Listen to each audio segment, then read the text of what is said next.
నమస్తే. మీ పేరు? వెంకట్ నాయక్, గూగుల్లో వెంకట్ నాయక్, ఆదివాసీ కాంగ్రెస్ స్టేట్ కోఆర్డినేటర్ని. సీఎం రేవంత్ రెడ్డి గారి పరిపాలన ఎట్లా అనిపిస్తుంది? రేవంత్ రెడ్డి గారి పరిపాలన 2 సంవత్సరాలు పూర్తి అయి 3వ సంవత్సరం నడుస్తుంది. చాలా బాగుంది పరిపాలన అనేది ప్రజలలో. ఆయన వచ్చిన తర్వాత అనేక పథకాలు, 6 గ్యారెంటీలో భాగం సన్న బియ్యం కావచ్చు, అంటే పథకాలు అన్నీ అందుతున్నాయి. అందుతున్నాయి.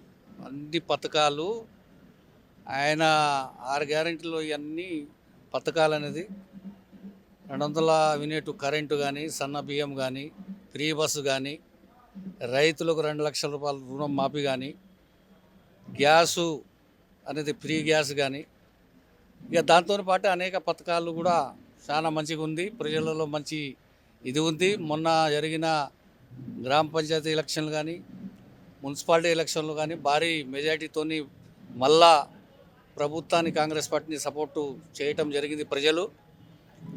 ఈ రకంగా రేవంత్ రెడ్డి గారి ప్రభుత్వము పూర్తిగా 5 సంవత్సరం విజయతం పూర్తిగా అవుతుంది. మళ్ళా 5 సంవత్సరాల పాటు కూడా రేవంత్ రెడ్డి గారి కాంగ్రెస్ ప్రభుత్వం ఉండే అవకాశాలు ఊర్లో ఇందిరమ్మ ఇల్లు వస్తున్నాయి. ఇందిరమ్మ ఇల్లు అన్ని ఇందిరమ్మ ఇల్లు అందరికి ఇస్తాను. అంటే మొన్న సమ్మక్క సారక్క గద్దెల్ని సీఎం రేవంత్ రెడ్డి గారు మంచిగా చేశారు. ఎట్లా చూస్తారు?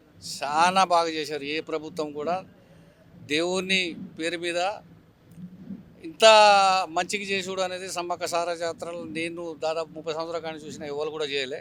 అంత మంచిగా చేసిండ్రు. గద్దెల గట్టుడు కానీ, ఆ గుడి నిర్మాణం కానీ, రోడ్డు సౌకర్యం కానీ, మంచినీళ్ళ సౌకర్యం కానీ, ఎవరికి కానీ భక్తులకు ఇబ్బంది లేకుండా చాలా బాగా చేయటం జరిగింది. విజేతం చేయటం జరిగింది. విమర్శల్ని ఏరే ప్రతిపక్షాలు ఇది లేకుండా ప్రజలు కూడా చాలా సంతోషంగా దర్శనం చేసుకున్నారు. 2 నెలల పాటు పూర్తిగా జాతర పూర్తిగా సక్సెస్ అయింది. అందులో ఏది కూడా తావు లేకుండా చేసి కేసీఆర్ అసెంబ్లీకి ఎందుకు వస్తలేరు? కేసీఆర్ అనేటాయనని 100 సార్లు కాంగ్రెస్ పార్టీ రాండి, మీ అనుభవం చెప్పండి, మీరు చేసింది చెప్పండి, ఎందుకు రావరు మీరు అని చెప్పి కాంగ్రెస్ పార్టీ మంత్రులు కానీ, ముఖ్యమంత్రి కానీ 100 సార్లు అడిగినా ఆయన అసెంబ్లీకి వచ్చే పరిస్థితి లేదు. ఎందుకంటే ఇక్కడ వస్తే ఆయన చేసిన ఈ పాపాలు, ఆయన చేసిన కుంభకోణాలన్నీ సమాధానం చెప్పాల్సి వస్తుంది ప్రజలకు కానీ. కాబట్టి ఆయన వచ్చే పరిస్థితి లేదు. హరీష్ రావు, కేటీఆర్ ఎప్పుడు సీఎం రేవంత్ రెడ్డి గారిని తిడుతున్నారు కదా, దాన్ని ఎట్లా చూస్తారు?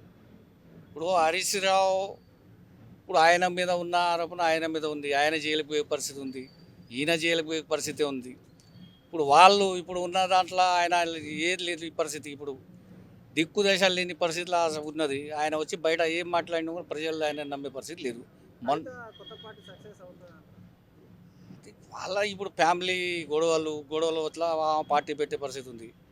ఆ పార్టీ పెట్టిన పార్టీ ఆమె యాడ్ నుంచైనా ఫస్ట్ నేను పలాని నియోజకవర్గం అనేది ఒక సెలక్షన్ చేసి ఆ నియోజకవర్గం నుంచి నేను ఈ నియోజకవర్గంలో నేను గెలుస్తా అనే నియోజకవర్గం ఫస్ట్ ఆమె సెలక్షన్ చేసుకోవాల్సిన అవసరం. ఆ పార్టీ పెట్టుకొని గెలిపించకూడదు కదా. ఆమె యాడ్ నుంచి పోటీ చేస్తుంది, ఇట్లా ఆమె గెలుస్తుంది.